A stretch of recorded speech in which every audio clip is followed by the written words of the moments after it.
A convidada de hoje passou por 6 gestações. Dentre elas, 4 filhos vivos no céu e 2 filhos vivos na terra. Uma história muito especial, de muita superação. Já imaginou como é que é atravessar cada gestação assim? Então, esse episódio e essa convidada trazem um cenário de uma história linda de superação, de amor e dessa formação dessa família.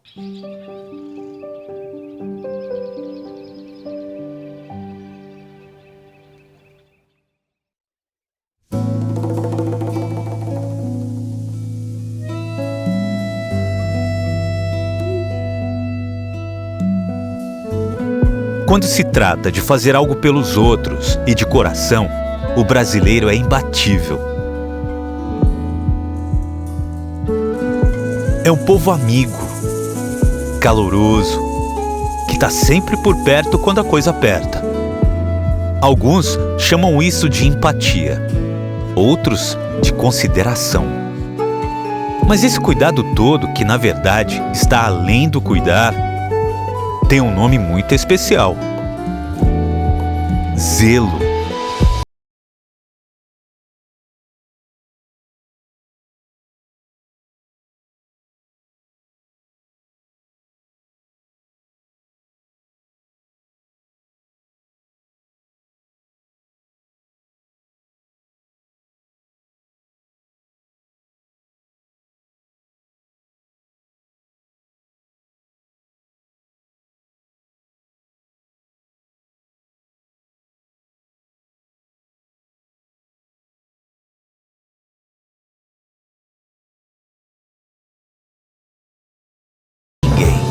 Cuidar, de um jeito muito especial.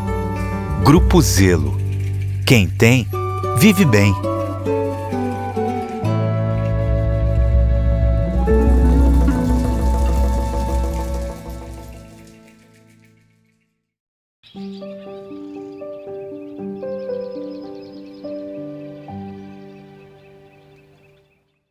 Olá, pessoal! Estamos aqui mais uma vez para gravar um episódio lindo de amor. Todas as histórias são de amor.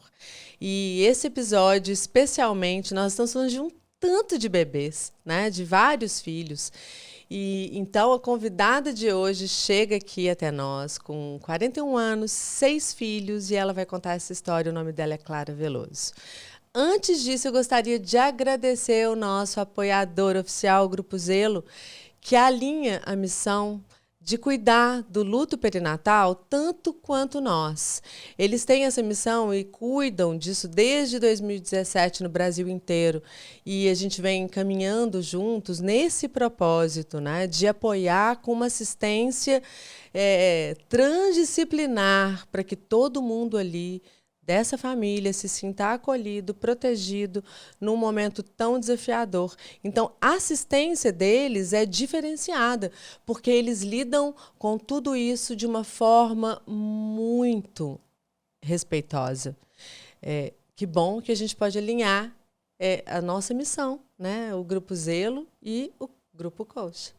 Então, gostaria de agradecer o seu sim para esse podcast. Clara, que bom que você chegou até aqui.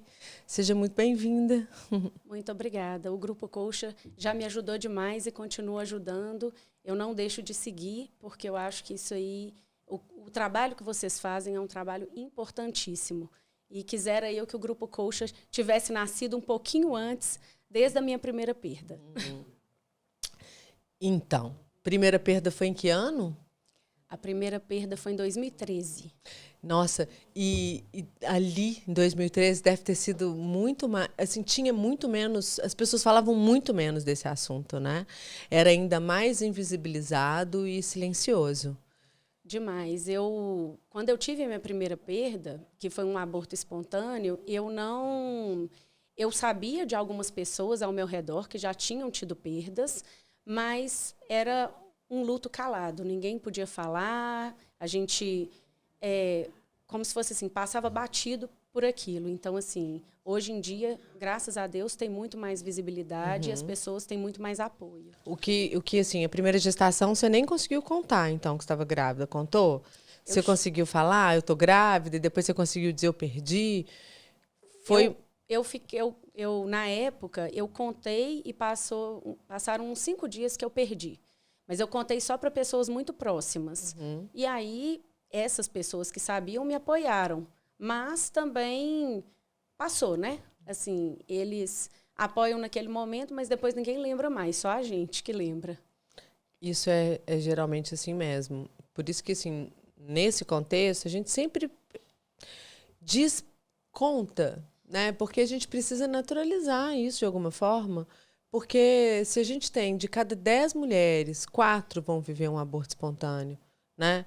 E a gente tem quase 3 milhões de bebês natimortos por ano no mundo inteiro. Por que a gente tem tanta dificuldade em falar sobre esse assunto?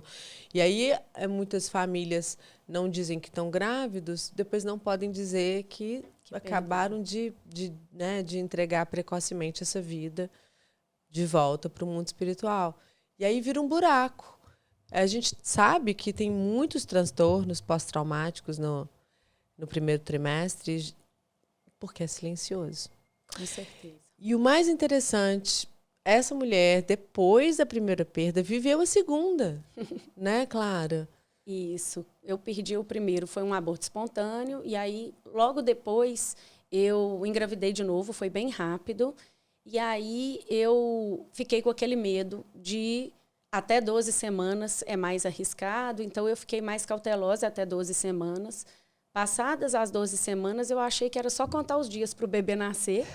Pela minha ignorância, eu não sabia que era tão comum também perder após as 12 semanas. E aí, com 16 semanas, eu fui fazer um ultrassom para tentar saber o sexo. Estava tudo bem até então. E aí, foi até uma grande amiga minha... Você já tinha feito a translucência? Já tinha feito a translucência. E aí, uma grande amiga minha fez o ultrassom. Ela falou, pode vir aqui na clínica que eu vou fazer. E eu vi que ela ficou muda na hora que ela colocou o aparelho na minha barriga. Aí eu falei, será que ela não está sabendo qual que é o sexo? Aí ela olhou para mim e ela já estava muito emocionada. E ela falou que o coração não estava batendo. E quem que era esse bebê? Essa era a Gabriela. Gabriela. É. Como é que chama sua amiga que estava com você? Alexandra. E ela, Alexandra, naquele momento, ela soube te acolher? Demais. Que sorte a sua ter tido uma amiga, né, para te dar essa notícia. Porque a condução das más notícias é algo que a gente batalha tanto. Esse momento em que a mulher para saber que o coração do filho dela parou de bater, é um momento que vai geralmente nortear todas as próximas sensações, não é? Isso. E aí ela me acolheu, me explicou tudo o que eu iria passar, porque eu ia ter que passar por uma indução do abortamento, né? Já que o bebê não ia nascer sozinho. E aí me explicou tudo e eu liguei para a minha médica na época. Ela me deu todas as informações, mas ela falou que não conseguiria me acompanhar, algum motivo pessoal dela, mas aí eu fui para o plantão de um hospital. E aí eu fiquei 8 horas sentindo as contrações, porque eles colocam um remédio para poder abrir o colo.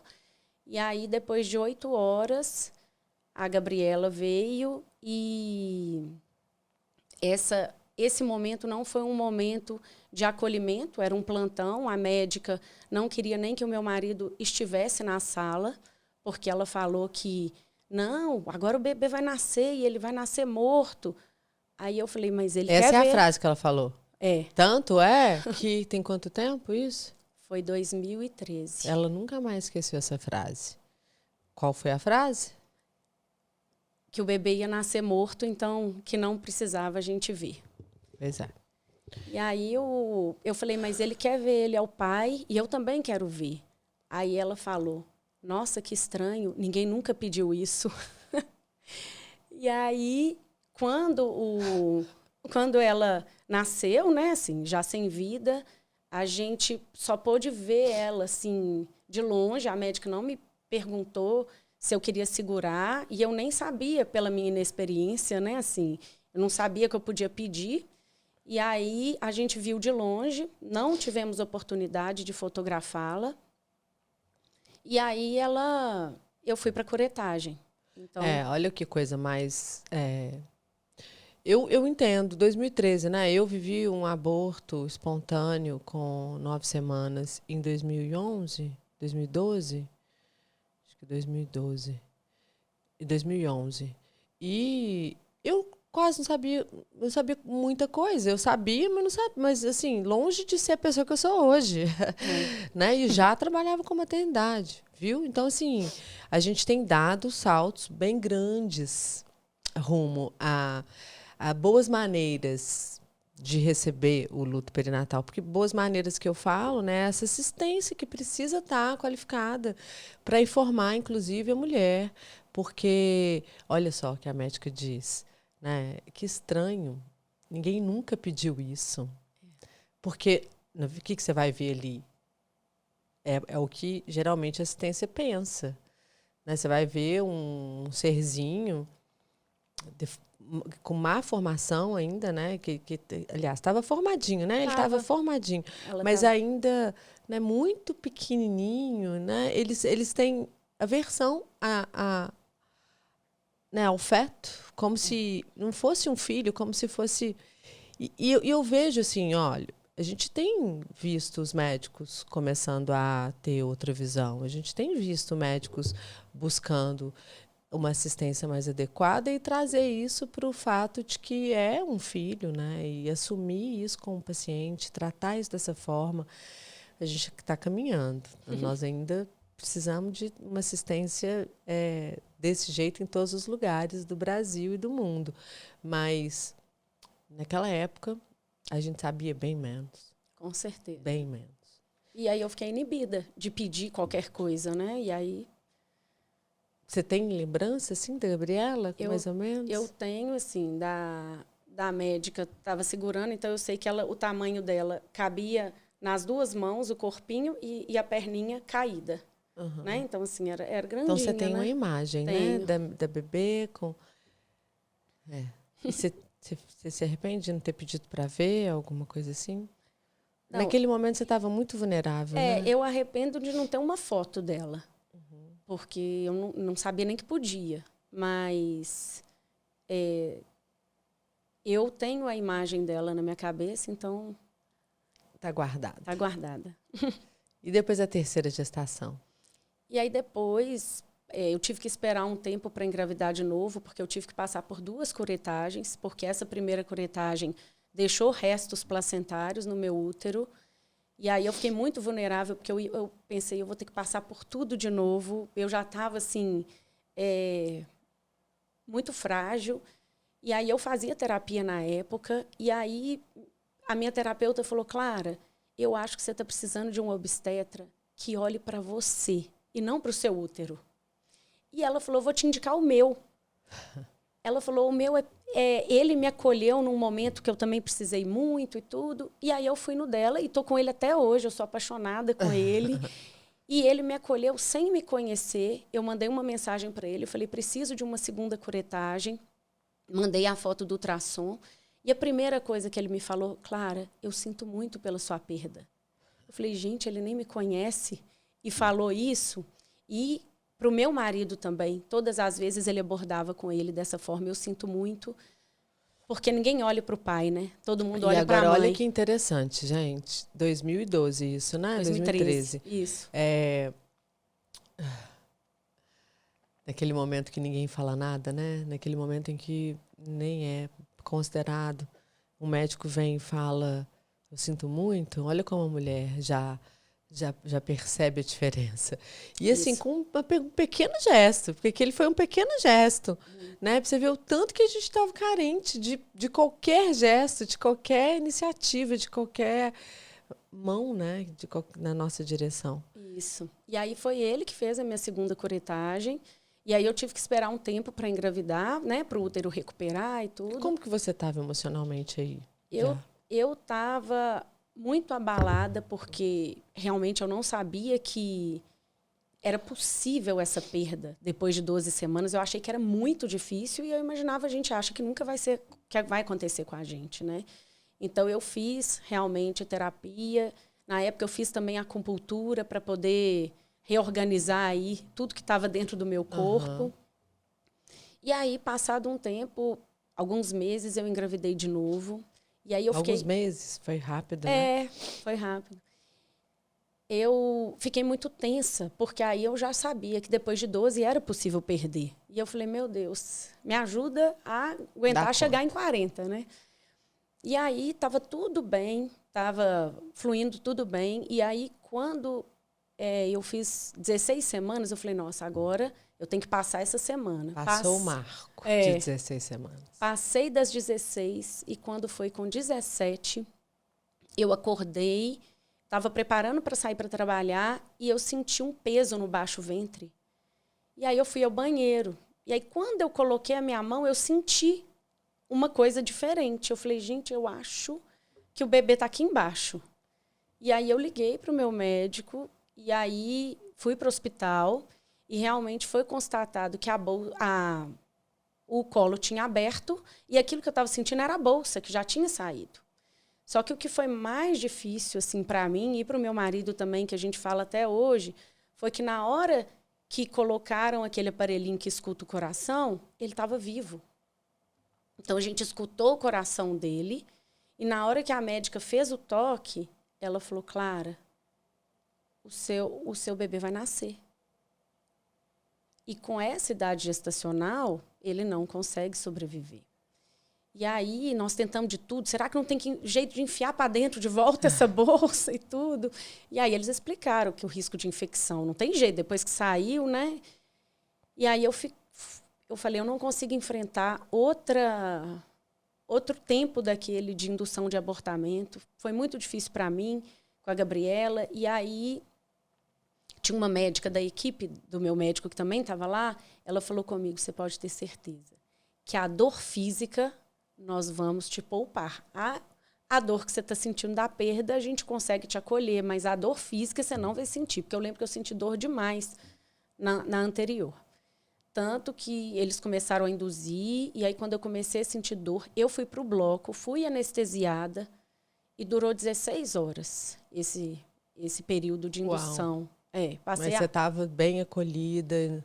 Estava com uma equipe de acolhimento e... Foi bem diferente, então, esse momento? Bem diferente. A única coisa é que no bloco nascem bebês, né? E eu passei a madrugada inteira no bloco. Então, eu escutava o choro dos bebês que estavam nascendo na sala do lado. Sim. E isso, cada choro que eu escutava, me partia o coração. Isso é difícil demais, gente. Você sabe que a gente conseguiu aprovar uma lei aqui, né, em Belo Horizonte, que agora as mulheres que passam por isso não precisam ficar com outras parturientes e seus bebês vivos na sala de pré-parto, nem de pós-parto. Então, agora as mulheres têm direito a um cantinho. Até agora, vocês devem ter entendido o motivo, não necessariamente espiritual, mas físico e fisiológico das perdas da Clara. Conta para as pessoas o que você teve.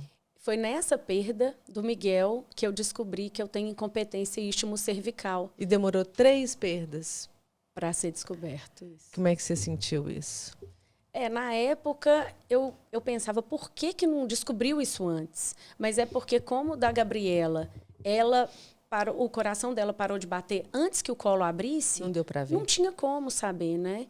Então, o do Miguel, realmente, o colo abriu e aí foi detectado que eu tinha essa incompetência istmo-cervical.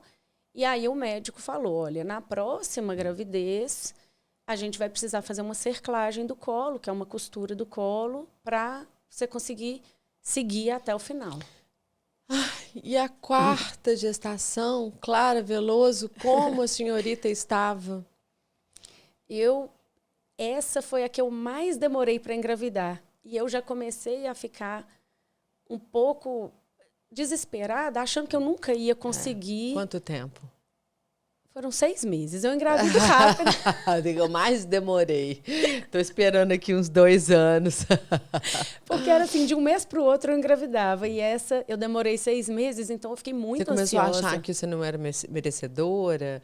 Que não era para você ter um filho mesmo? Começou a achar que era para você se conformar, então? E aí, quando eu engravidei da Alice, eu sabia que eu ia ter que fazer a cerclagem. Então, Logo após a translucência nucal, com 11 semanas eu fiz, e aí no dia seguinte eu já fiz a cerclagem e fiquei de repouso absoluto de 11 até 20 semanas. Uhum.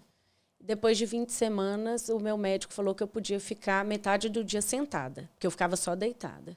Aí, de 20 semanas até quando ela nasceu, que foi com 35 e 6 dias, eu fiquei metade do dia sentada, metade do dia Então foi uma deitada. gestação delicada, né? Muito. Você ficou emocionalmente como? Muito medo, muito medo. A cada dia parecia que assim, mais um dia, consegui. É. E aí, como ela nasceu prematura, né? Tava quase na hora, mas eu fiquei com muito medo quando eu entrei em trabalho de parto, porque eu achei que pudesse não sobreviver ou que eu fosse viver uma UTI neonatal. Pudesse ter qualquer complicação. Isso. Então, assim, você fala que você ficou extremamente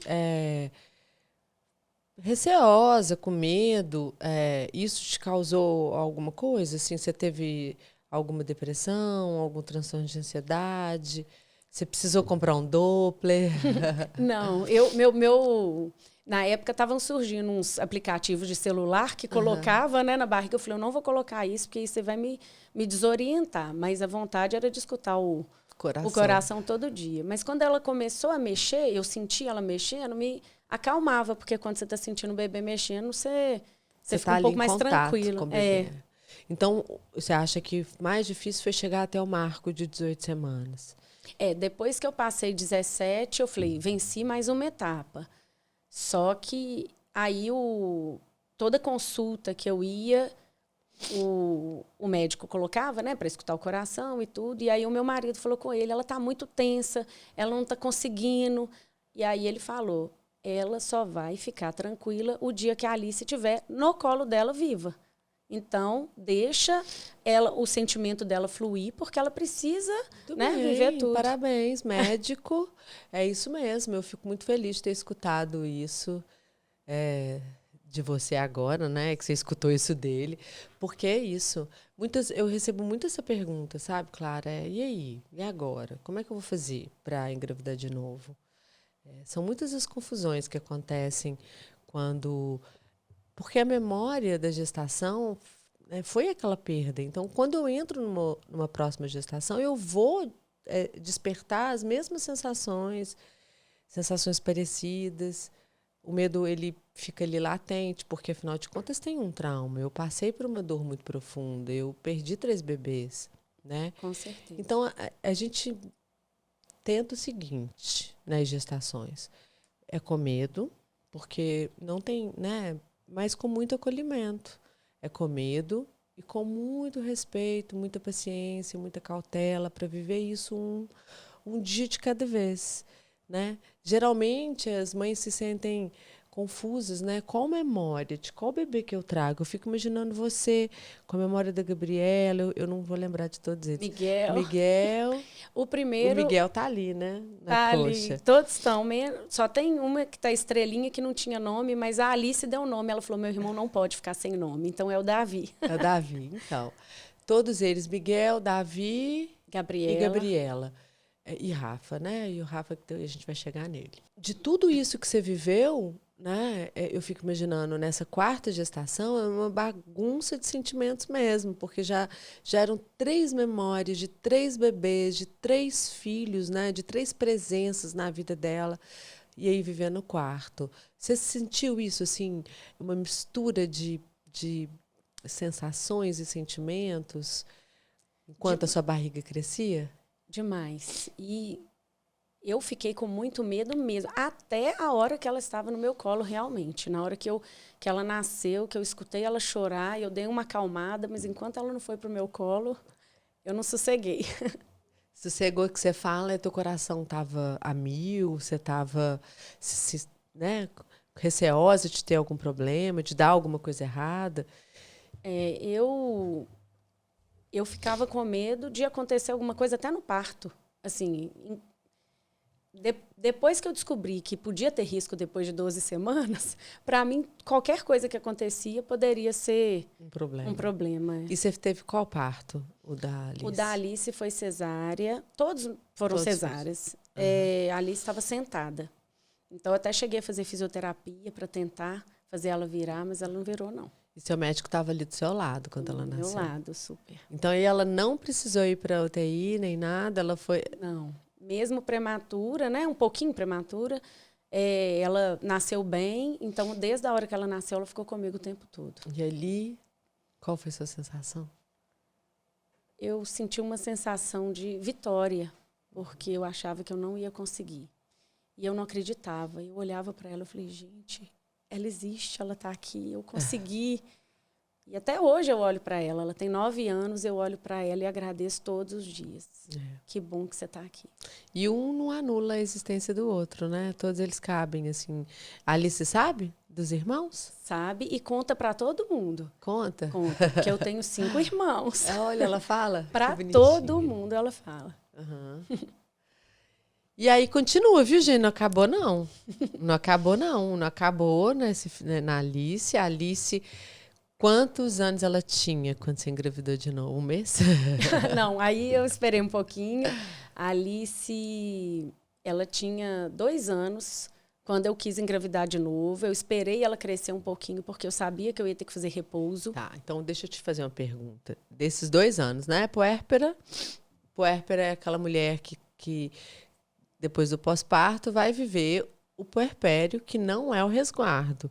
E eu sempre gosto de explicar isso. O resguardo dura 40, 45 dias, que é o tempo da fisiologia desse parto, do corpo que vai se adequando a algo parecido que ele era. Os órgãos, né, internos, eles vão tomando as posições adequadas e devidas, porque eles ficam todos muito embolados, né, durante a gestação. Mas o pós-parto é outra coisa. O pós-parto ele dura, em média, 2, 3 anos, dependendo da mulher, dependendo da história dela. E você estava ali vivendo o pós-parto da Alice. E como que foi? Você estava...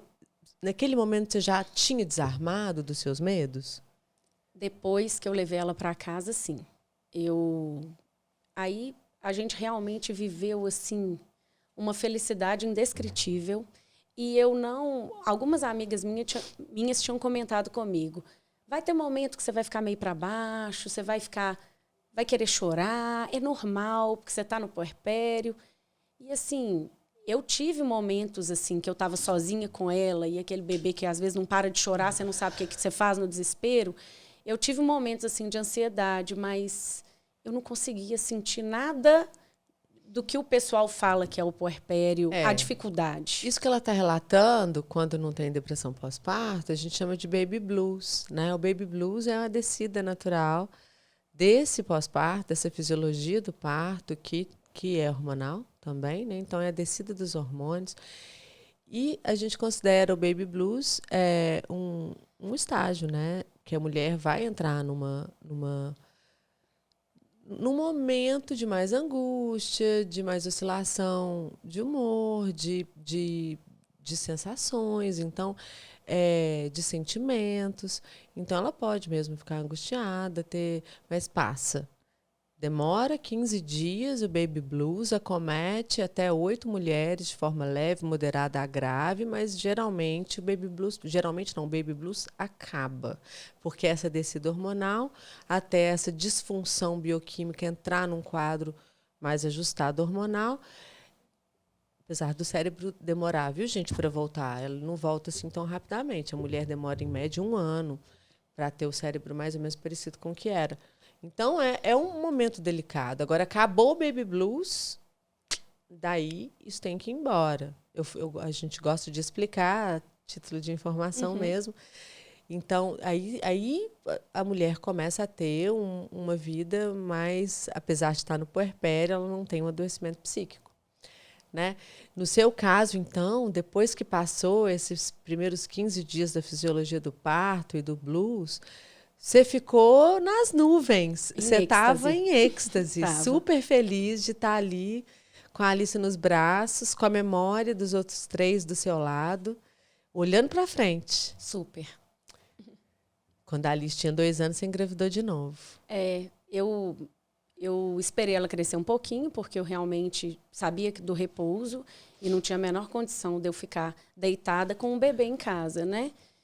Meu marido até queria esperar um pouquinho mais, mas eu falei com ele, a gente não sabe a nossa história é um pouco difícil, então eu não quero esperar muito, porque daqui a pouco tem aquela questão fisiológica da idade, né? Então, quantos anos você tinha na época?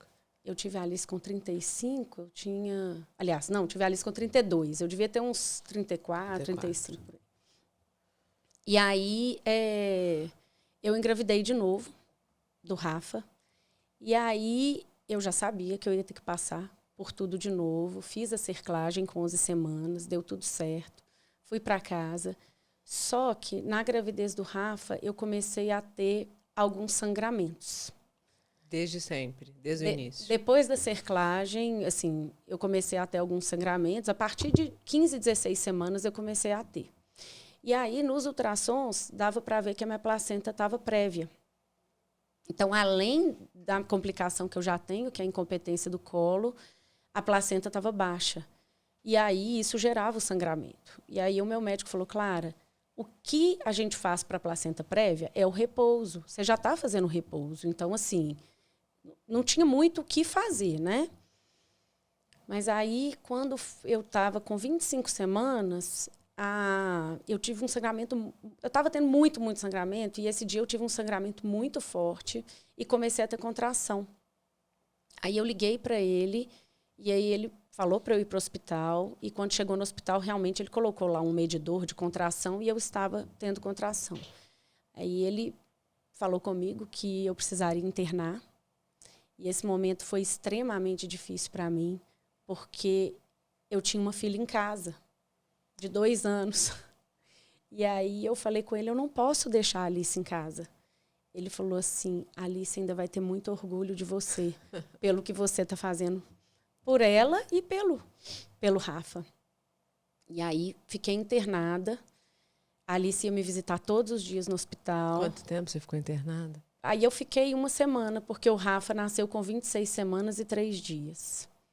Mesmo tomando medicação para segurar a contração, teve um descolamento da minha placenta. E aí eu liguei, foi uma madrugada, ele nasceu 2 e pouco. 2 e pouco da manhã. E aí eu liguei para o meu médico e falei com ele, eu tô contando aqui as contrações e parece que está de 5 em 5 minutos. Ele falou, estou indo. Só que a minha sorte, ele estava no hospital fazendo um parto. Eita! E aí ele chegou no meu quarto, assim, em 10 minutos ele estava dentro do quarto, já com roupa de bloco. Eu falei, uai. Esse médico super poderoso, gente. Que bom. Ele é demais. Tá vendo, gente, como ter uma pessoa ali do seu lado Ele é demais. E aí, ele, na hora que ele foi fazer o exame, ele viu que realmente a minha bolsa ela tinha estourado. E aí, nós corremos para o bloco. O meu marido não estava comigo, porque ele estava dormindo com a Alice. Eu estava com a minha madrinha no hospital. E aí, eu falei, liga para o Rodrigo. E aí, quando ele atendeu, eu falei, vem para o hospital que o Rafa está nascendo. Aí, ele deixou a Alice na minha sogra e foi. E quando o parto dele foi a jato, foi muito rápido. E aí, quando ele nasceu, eles colocaram o Rafa na incubadora e trouxeram o Rafa assim para o meu lado. E aí abriram a incubadora e me deixaram encostar nele. E aí eu lembro que eu coloquei e ele segurou meu dedo forte. Eu tenho essa lembrança assim muito forte. Que bonitinho. E aí eles falaram, ele está indo para UTI, ele precisa de cuidados. E aí o Rodrigo chegou, que é o meu marido. Eu falei, Rodrigo, segue esse povo, vai atrás dele. Segue ele, fica lá do lado do Rafa. E aí continuaram lá o procedimento terminar, que também foi uma cesárea, né, de urgência. E aí o Rafa nasceu 2 e pouco da manhã e eu só fui vê-lo no dia seguinte, 6 horas da tarde, porque eu tinha perdido muito sangue, eu estava muito fraca, eu não conseguia levantar, tiveram que colocar tomar ferro, né, na veia e tudo.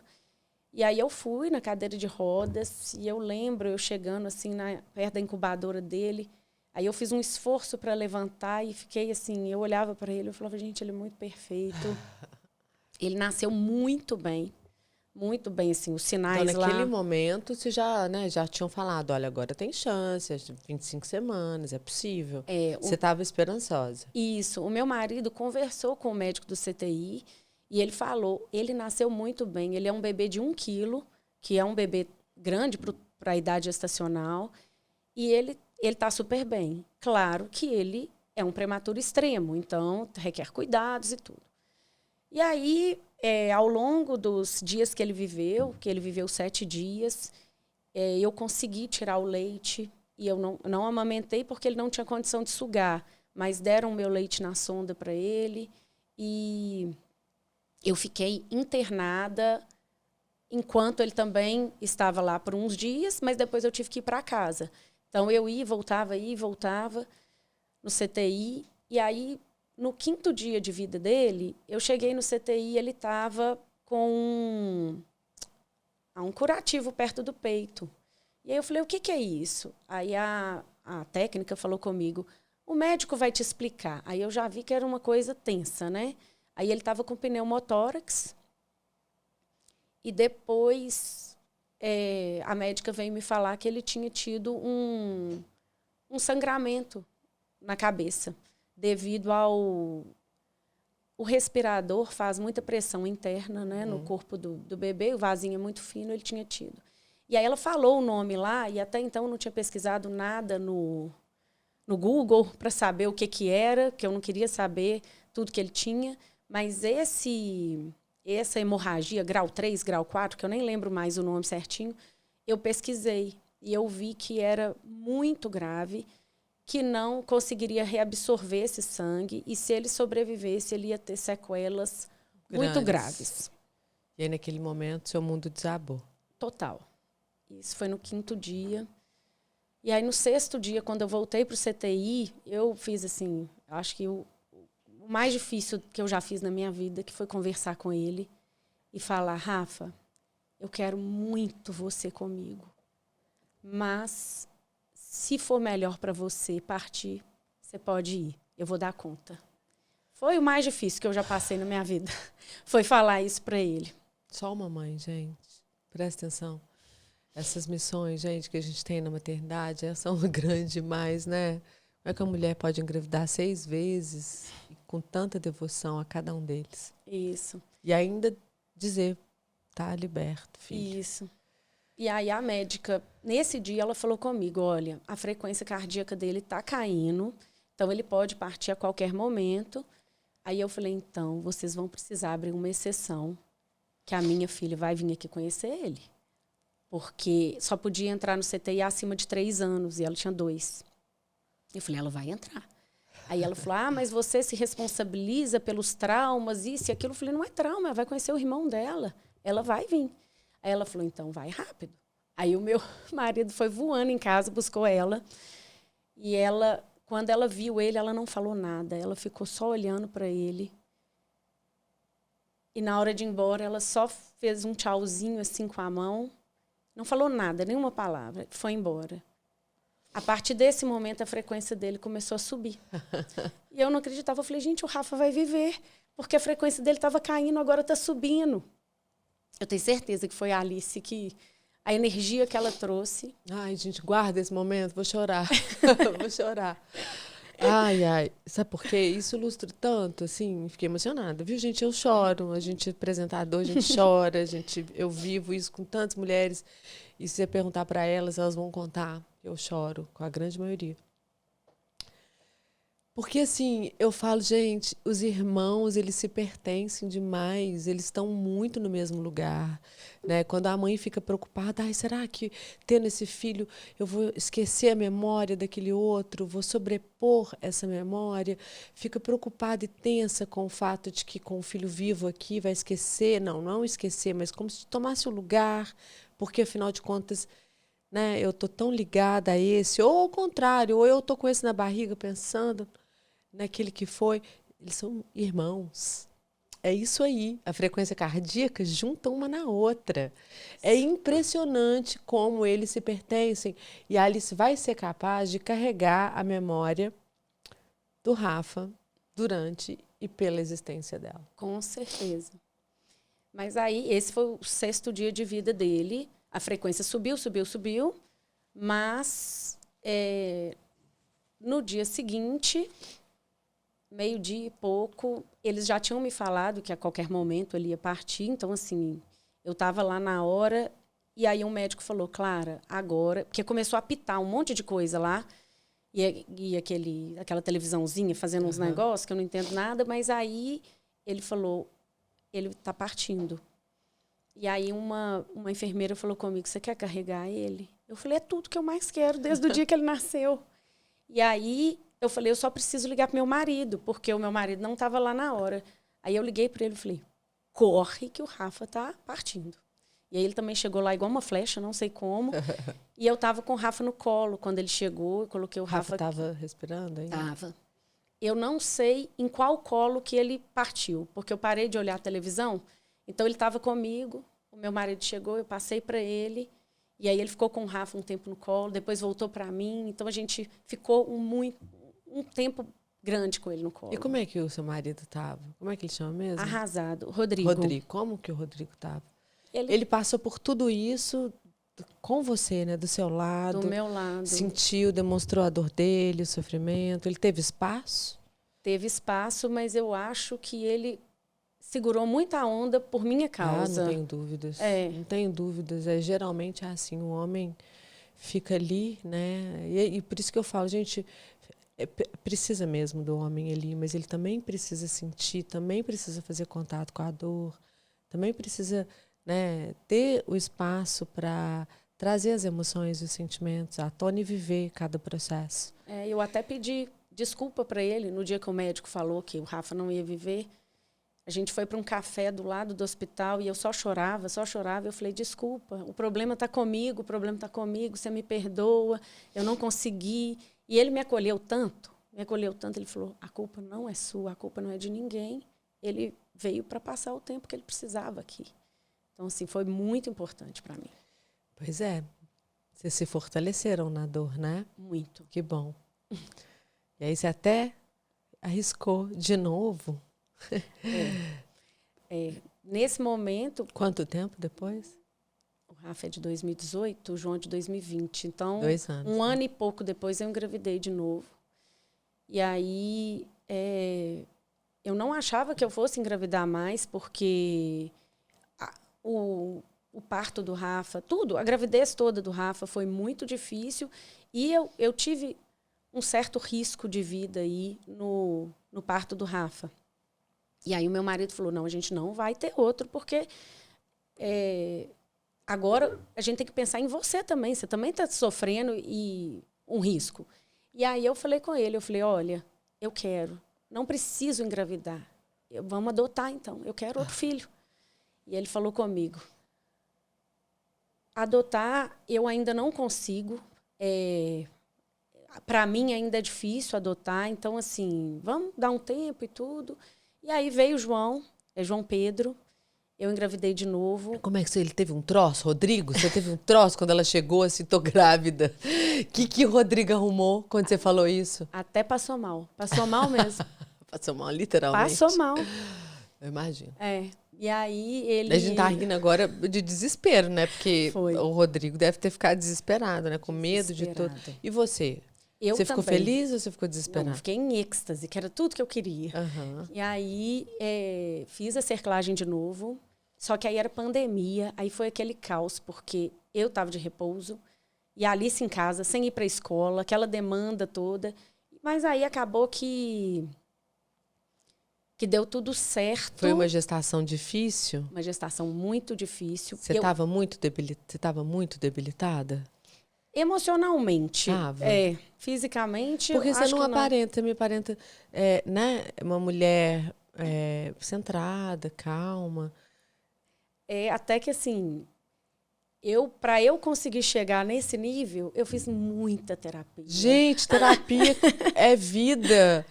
Terapia é vida. Eu fiz terapia individual, fiz terapia de casal, fui no Grupo Colcha, fui no AP, que é Apoio a Perdas Irreparáveis. Eu frequentei tudo que podia, centro espírita. Então, assim, foi muita coisa. Muito autocuidado, muito autoconhecimento, mergulhos na vida espiritual.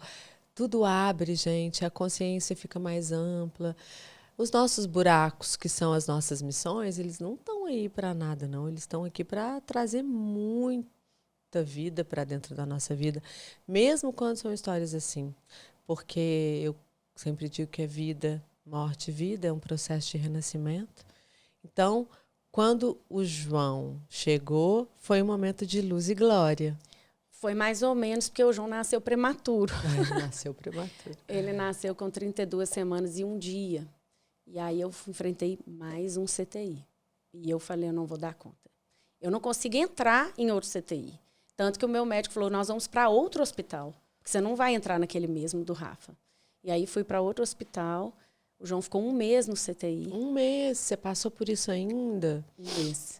E aí, graças a Deus, teve alta. No dia que ele teve alta, eu tirei uma foto na porta do hospital. Falei, tira uma foto desse menino vivo no meu colo. E aí, graças a Deus, João Pedro está com 4 anos agora. Gente, olha isso, né? Vamos pensar aqui comigo. Como que uma mulher ela é capaz de se reinventar tantas vezes, né? Você se reinventou muitas vezes, Clara Veloso. Você viveu muitas coisas nessas 6 gravidezes, né? Passou por muita luta, superação, dor. Não se supera um filho, então, portanto, essas crianças perduram, permanecem na sua existência dentro da sua família, pelo que eu entendo, com os filhos, né? Com a Alice e com o João. Uhum. João está com 4, a Alice com 9. E eles carregam aí mais 4 irmãos. E você, a história de 6 filhos. Como que você se sente hoje com tudo isso? Hoje eu me sinto uma mulher, uma mãe completamente realizada. Você é feliz? Sou muito feliz e agradecida por todos que vieram. Então, olha para a câmera e conta que mesmo depois de uma perda, várias perdas, de ter entregado alguns filhos, é possível ser feliz? Conta para as mulheres. É possível ser feliz e grata. Muita gente fala como que você consegue agradecer por ter tido as perdas. Eu falo, não estou agradecendo pelas perdas.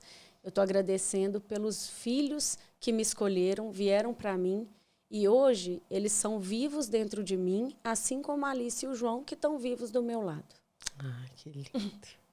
Eu fico feliz que você tenha tido tantas oportunidades, né? E essas oportunidades, elas são importantes. E que você trabalhou cada uma delas com...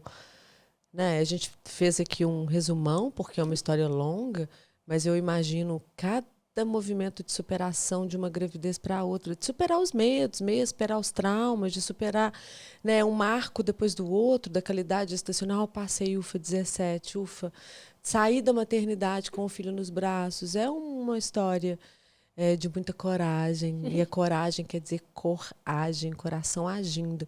Então, obrigada por você ter vindo nos contar a sua história. Eu tenho certeza que vai tocar o coração de muitas outras mulheres com histórias parecidas ou com até medo de engravidar, sabe? Claro, porque o que mais acontece é elas terem muito medo de engravidar depois.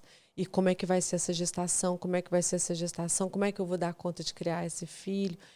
Se eu vou ficar presa no outro filho que morreu, como é que, né? Então, assim, é possível. Como? Vivendo um dia de cada vez, né? Com certeza. E eu que agradeço, e agradeço muito ao Grupo Colcha, que me ajudou demais. Logo depois da perda do Rafa, foi o nascimento do Grupo Colcha. Então, assim, eu frequentei a várias reuniões e eu só tenho a agradecer. Ah, que bom. Fico feliz. Esse trabalho é um trabalho que a gente se dedica mesmo, né? As pessoas não sabem, mas quantas ligações eu atendo, quantas mensagens eu respondo de mulheres que estão ali, ou a tia, ou a irmã, ou a sobrinha, ou geralmente não é ela, depois de um tempo que ela vem falar comigo, mas a gente está sempre tentando levar as primeiras impressões, pelo menos, de como agir, o que esperar, como fazer, como dar os primeiros passos. E é isso, a gente vai plantando a sementinha, porque lá em 2012 não tinha muitas sementinhas plantadas. Hoje, em 2024, já tem muitas sementinhas plantadas. E você acaba de plantar mais uma. Ai, que bom, fico feliz. E eu queria só falar que uma das reuniões que eu fui do Grupo Colcha foi quando foi feita a colcha de retalhos e a minha partezinha da colcha está ali, com o nome das minhas preciosidades que estão no céu. Viu? Ela faz parte do retalho, que é uma colcha linda, né? É sobre isso. Quando a gente fala em retalho, é porque uma história emenda na outra, né? A história da Alice emenda na história do Rafa, que emenda na história do João, que emenda na história do Davi, que emenda na história da Gabriela. Esqueci alguém? Miguel. E que emenda na história do Miguel. Né? E isso é o que a gente transforma em colcha. São as histórias das nossas vidas e que todas elas importam tanto porque elas são frutos da nossa própria existência. Isso. Obrigada. Muito obrigada. Prazer estar aqui com você. E até a próxima. Até.